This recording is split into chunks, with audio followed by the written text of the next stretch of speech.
And Chris Christie is really pounding the campaign trail in his pre-2016 bid for the president. As you know, he may be in jail at that point. Nevertheless, it's always good to plan for a contingency if you are not indicted or in prison at that time. Recall that there are at least 4 different investigations that continue to be ongoing, the least of which is whether or not he had knowledge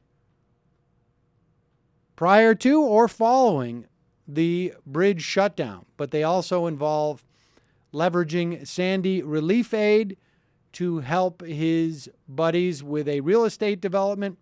They also involve misappropriation of those funds, also involve the expenditure of money that was supposedly for a tunnel project, which he canceled, leading into Manhattan, which is going to prove to be a massive disaster.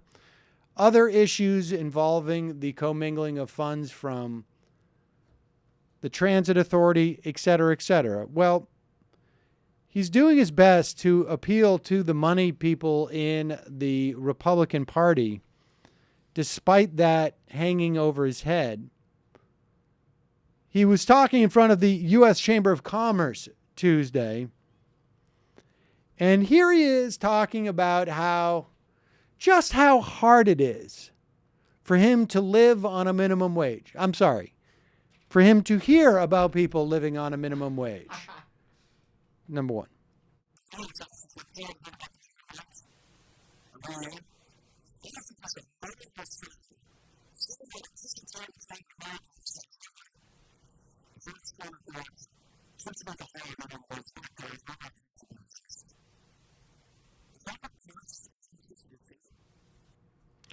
Now, let's break this down for a moment. Aside the fact, and, this is Chris Christie's trademark, let's be a D-bag. And aside from the fact that you can actually hear people in the Chamber of Commerce laughing, about half the workers earning a minimum wage in this country are at least 25 years old. Half of them, at least the age of 25. So they're 25 or older. 4.5 million parents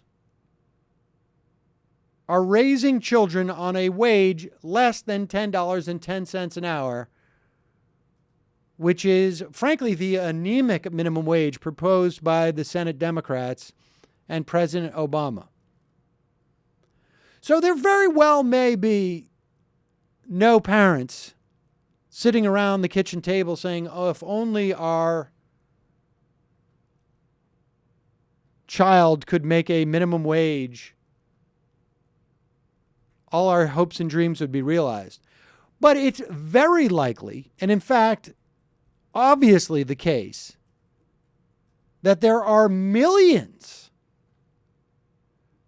of parents sitting around the table saying, if only we could make a higher minimum wage, we could feed our children. I don't know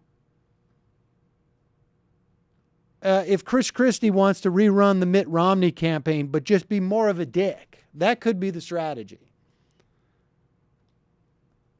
But the idea of him at the Chamber of Commerce and these Chamber of Commerce people sitting around laughing about it is just stunning.